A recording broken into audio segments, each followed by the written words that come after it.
Good morning from Panhandle Outdoors, America's only daily outdoor TV show. Your source for fishing, hunting, and information for folks who enjoy the great outdoors. Now sit back, relax. It's Panhandle Outdoors. Good morning, folks. Welcome to Panhandle Outdoors. I'm Winston Chester. I'm glad to hear this morning. We've got some great guests here in the studio, but first, our weather brought to us by Haney Technical Center at the corner of Baldwin and 77. High today, 88, low 78. That's been the same recurring theme, although we did have a little bit of cool air last day or two, but the water temperature 87.3, so that's hanging in there. Let's take a look at our river reads brought to us by Sand Hill Seafood, just north of Bozeman on Highway 77, home of good, fresh seafood. The Apalachicola at Bluntstown is reading this morning a 5.3, steady all the way across. And I got some good pictures this past weekend from just folks down on the river. It really was pretty. Now the Choctahatchee at Caryville, it's dropping out a little bit, dropping out pretty strong. It's at a 5.1. And for the weekend, now we're going to look like it's going to get on down below 5, between 4 and 5. So it's going to be some good fishing this weekend on the Choctahatchee River. Take a look at our tide chart brought to us by Kent Forest Lawn. Today is Wednesday, July the 25th. We're in strong tides all week long. The high tide this morning at 8:02 and a low at 7:03 tonight. We got close to 1.8 foot range. Now our fishing, I'll give you game times later. Let's go ahead and take a break now.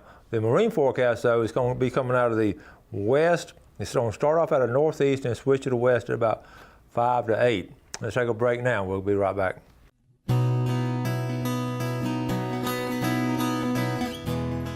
All right, welcome back, and welcome to our guests. Brandon Davis on the end down there, and Greg Gladden next to me. Good morning, boys. Good morning, Coach. Good morning. How are you? I'm doing great. All right. These are some of my former students. I love staying connected with them, and social media has made that so much easier now. And they were flashing all these pictures on TV and all. I put some on TV they'll put up. I said, I'm just going to get y'all to come in. So, yeah. Former students of the month, outdoor ed students of the month, and all. So, yes, sir. Tell us what you've been up to. You graduated class of 2013. Yes, sir. Yeah, just graduated. Here back with our favorite teacher that we ever had. Been doing a lot of fishing. So, like you said, social media keeps us updated. We're able to keep in with Coach, seeing what he's up to, and he's seeing what we're up to. And obviously, we've been doing a lot of fishing. Y'all have been. Yes, sir. Y'all have been. And Brandon, what about you? Yeah, I'm still in school. I go to FSU, getting my bachelor's in electrical engineering. Okay. Right now, I'm work at the Navy base as an intern. But other than that, just been trying to do as much fishing as possible. Enjoy the outdoors when I can. We've had some good fishing trips with these guys, and one of the things I love to see is y'all just continued your fishing tradition. Y'all didn't skip a beat. No, we did not. No. Trying to keep it up. One of the things that now, where are you working now? I work at the courthouse, so I'm working in the juvenile department right now. And I also work part-time on the Sea Scream, really out there looking for dolphins. Oh, you're one of the deckhands on there? Yes, sir. People enjoy seeing those things. Oh, people enjoy seeing the dolphins. we take so much for granted here because we just see it all the time, but when they come in out of town, they're fascinated on it. Yeah, I kind of thought the same thing, really. We take it for granted, those big dolphins going around. Fishermen, they're kind of tough with us, stealing our fish. You see posts on there all the time about dolphins, ruining a fishing trip, but if you take a bunch of tourists out there, they really have a good time enjoying seeing those dolphins, and that just lights up their world. So it's pretty cool to see. Like you say, I think locals, we do take it for granted seeing all those dolphins. Yeah, you're right. Brandon and I, we were talking before the show. You and I hit a good fishing spot back when you were in school, and we won't tell where the spot is because it's about wiped out now. Confidential. One of the things we talked about, Brandon, that day you and I were fishing, we were catching fish right and left. Yep. Oh, just the two of us. And there was this guy fishing not too far from us, and he came over there and got right next to us. You remember that, don't you? I do remember that. I was very aggravated, but I didn't say anything because I was trying to be a good role model for Brandon. But man, he was eating on me inside. I wanted to say something so bad because he had a little boy with him. I thought he's teaching that little boy to do those kind of things. But you brought up a good point. You're still seeing that. Oh yeah, I still see it every day that I'm out. It eats me up inside too, but I don't know what you do about it, but I try to keep my cool and. Well, you know, nice. we talked about that, and we talked about this recently too, about just being a good outdoorsman and sportsmanship, and we use the term in open water, trying to be a football field length away. But I didn't want to just come from my side. You know, these guys are fishing all the time now, and they see it too, and you just don't go on top of somebody's hole like that. No, it's just common courtesy. Common courtesy is what it is. And y'all been concentrating lately on the redfish? Yes, sir. Yes, So, sir. tell us about what kind of fishing y'all been doing with them. How you been doing it and all? Well, lately, you know, when I've been able to get out there, we like to catch a lot of those. Me and Brandon, we're not huge, you know, keeping the fish type fishermen. We like to catch and release, so we don't mind catching those big bull redfish. And they pull harder, you know, so that's always fun. But we've been really targeting those big bull redfish lately around the bridges and the pass area. And there's different ways you can catch them. I know we talked a little bit more this morning about it, but there's different ways you can catch them. We found some different baits that we're able to catch them on, and not having to use live bait just to catch these fish. So, you know, it's been pretty good. Well, y'all also done some topwater fishing, hadn't you? Oh yeah, yeah. There's certain times they'll come up top, and you can catch them on top water, and it's a lot of fun to watch them come up there. And Are y'all fishing the incoming tide, outgoing tide, or just Outgoing tide. Outgoing tide, and you know, we talk about this a lot. It's exciting. They're strong fish. they are. And then you add that tidal flow to it, and you're trying to pull back. It just doubles it all. Yeah. And y'all caught some nice ones, right? Yeah, we've caught some nice ones. I know Brandon and I last weekend, we found a lot of really big redfish in the past, but we found that the bigger, heavier redfish are around the bridges. So we like to go right around the bridges, you know, and catch those big redfish on topwater. And like you said, they pull really hard against that current. Yeah. Oh yeah. And is it getting crowded out there too? Yeah. It depends At on the day. times. Some days, yeah. Some days it is. I know Some days on it's not. Friday night, a lot of the kayakers enjoy going on Friday night. Yeah, I've been seeing a lot of kayak fishermen lately. It's convenient to get to it and all. Yeah. And this kind of fishing, you talk about doing it here in Bay County, you do it over there in Choctawhatchee Bay, Yeah. around the Destin Bridge. There's going to be a little more traffic and all, but it's the same format of them in that channel coming through there. Yep. Yes, And also down in Apalachicola, a lot of big redfish and all. All right, we're going to take a quick break and we'll be right back.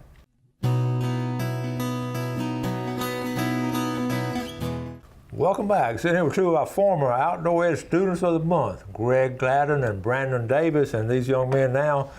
How old are y'all now? I'm 23. 23? Yeah. I'm 22. Y'all 22, 23 years old. Y'all were in my class last year, it seemed like. Man, It's been a while. is time flying already? does. Time is flying. Absolutely. Oh, this is cool. Okay, so, we're going to talk about these. We got some good pictures now. They sent us some pictures. All right, talk about this first one, Greg.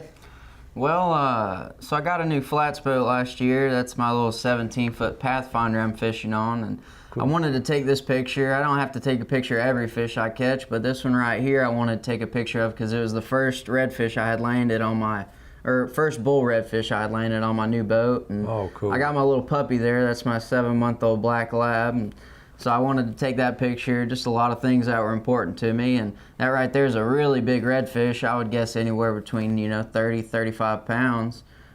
Pretty big fish right there. And I caught him over at the Tyndall Bridge, actually on a topwater like we were talking about earlier. Oh. He came up in 30, 35 foot of water and just crushed the topwater. And it was a good fight. I caught him on a really small rod, a little trout rod, and fought him for a good 30, 35 minutes. So that was pretty cool. And actually, an FWC officer pulled up. He was just to the left of me here, and he pulled up and wanted to check the fish out as well. Just making sure we weren't doing anything illegal, which we weren't. Yeah. But he wanted to check the fish out. So that was a pretty cool picture. Like I said, over around the Tyndall Bridge. That's cool. So who you were with? Yeah, went fishing with a buddy, but that's my little dog right there. Yeah. That's Harley. Harley. Yeah, that's Harley. Okay. She's my partner. Comes with me every time I go. Oh, that's cool. All right, we're going to see if we find another picture now. Let's see, check this That's one out. Brandon. Brandon, tell us about this one. Yeah, that was that was actually the last trip that we were out this past weekend, catching bull reds on the outgoing tide, just like we were talking about. So that was kind of it's a moderately sized fish compared to the ones that we usually get. They fluctuate in size. What time of day was this? It was in the afternoon. Yeah. Yeah. I like your hat. I'm serious. I mean, that keeps you well protected, doesn't it? It does. And ain't got a beard, so you all covered. Yeah, he's covered. And that one had 2 spots on it. Yep. Yeah. That's cool. And you said that was top water. Was that we fishing? That one was actually on a live crab. So. A live one. Yep. Okay. Good one there. All right, now let's see. All right, let's go to this one right here. Tell us about this one. So that one actually was every year I go to Louisiana and go fly fishing. And so that was from my past trip to Louisiana and this past winter. You caught this on a fly rod? Yep. No kidding. Yep. Now tell me about your Louisiana trip, because I love going out there too. Where do y'all go? It depends on the time of year. If we go early fall, we usually go far south to Venice. Yeah. If it's later in the fall or early winter, usually it's up around Hopedale. Hopedale, I know where that is too. And you have the same guide, or do y'all just go? Yeah, we usually fish with the same guide. Now, your dad, who goes with you? My dad usually goes with me. Yeah. You still fishing a lot with your dad? I know. Yeah, me and him still go as much as we can. Yeah. So. All right. That one was also from my last Louisiana trip. They definitely have some big fish over there. On your fly pattern, what kind of flies y'all? Is it wet flies or? Yeah. We were using like some crab pattern flies. Crab pattern. Yeah. Mm-hmm. All right. Let's see. All right. What about this one? This one was a few weeks ago. Also up kind of close to the Hathaway Bridge. That was one of the bigger ones that I think I've probably caught out there. Yeah. Yeah, Brandon said that was one of his bigger fish he'd ever caught. I was going to say that is a huge one. Yeah, the picture doesn't do that one justice for how big he probably really was. All right, what about this one? That one was back this late spring. Just a nice slot red that I caught at one of my redfish spots. So. You know. Don't be real specific on your spot. Yeah, we got. Yeah, well, you can see pretty well. You're out. You can see the condos behind you on this one and all. So, do y'all do any other? You doing any? Is that all of them, Greg, or did we leave any out? I think. Okay, I think one was on your iPad, but on your method of fishing, y'all do any other things other than just top water or live bait? That's basically it, isn't it? I mean, if I go a lot of times. I'll go up to West Bay, East Bay, and just go look for some redfish, sight fishing. So I do that quite a bit still. East Bay and West Bay. Mm-hmm. Yeah. What about you? Well, we talked a little bit earlier, but I was going to say about the different type of baits that we're catching them on. If you can get those live blue crabs, like the smaller crabs, the smaller size, 1.5 2 inches wide, those are the best baits for these big redfish. And then, of course, top waters when they're coming up to the top of the water.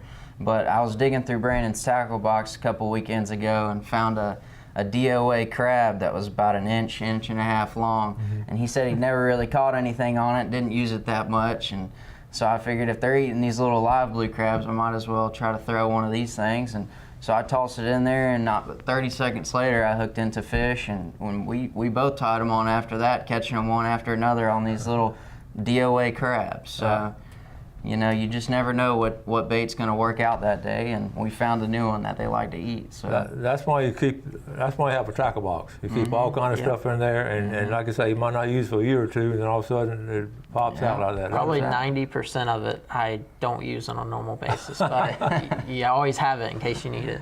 Well, okay. Speaking of lures, what's some of y'all's favorite colors and all? What color patterns y'all like? On the top waters, I like, any type of chartreuse with a, dark back, white bottom. And then, of course, you got the, your brown and orange, your regular, just regular brown and orange top water. Those always are good colors for me. I usually like, for top waters, or really most hard baits, I like red and white, and also bone colored. Those are probably some of my favorites. Yeah, I really like those bone colors too, and that red and white combination. That was the original lure painted was red head and white body by Hedden, Charles Hedden, and all when he started the fishing lures on top water was red head and white body. But it's funny how that still catches fish. Mm-hmm. Yes. On your what kind of leader and all setup do you have? If you're fishing for the bull reds, usually I try to use about 30-pound leader. Sometimes I'll go down to 20 if the water in the bay is really clear. Yeah. Right now it's been a little dirty, so you can bump it up some, have that little extra protection there. But you know, sometimes you'll break off though. Sometimes you get a good one and he'll run all the way back to the to the pilings and get you wrapped up. It's tough then, isn't it? Oh yeah. All right, we're going to take our final break. We'll be right back.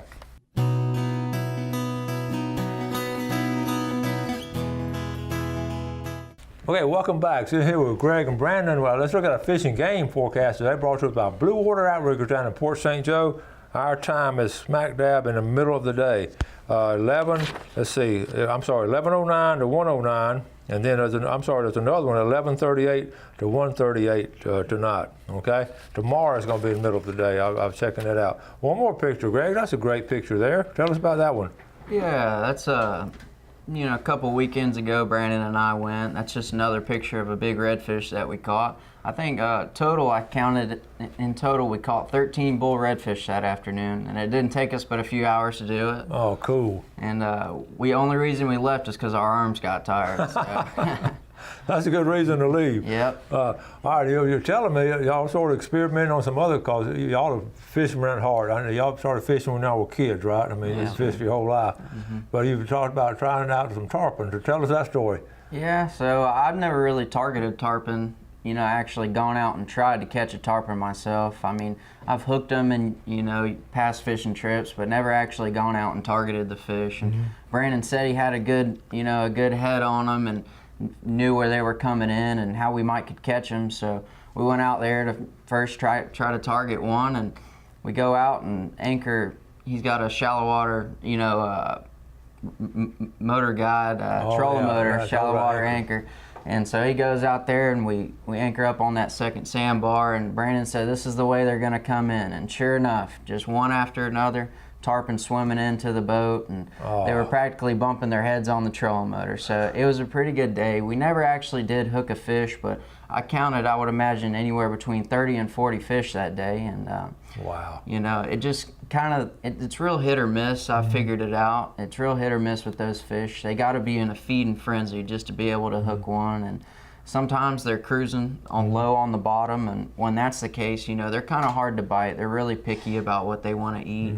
But when they're up on top of the water and around some bait fish, they kind of get in that feeding frenzy mode, and I think that's when your best chance is to catch one. And well, that's interesting. Y'all saw a bunch of them then. We talked about all the reports coming in. There's been a lot of tarpon out there, but not a lot of them, like you said, not a lot have been caught. No, I've been fishing, tarpon fishing here over the past couple of years, and I mean, some days you might see.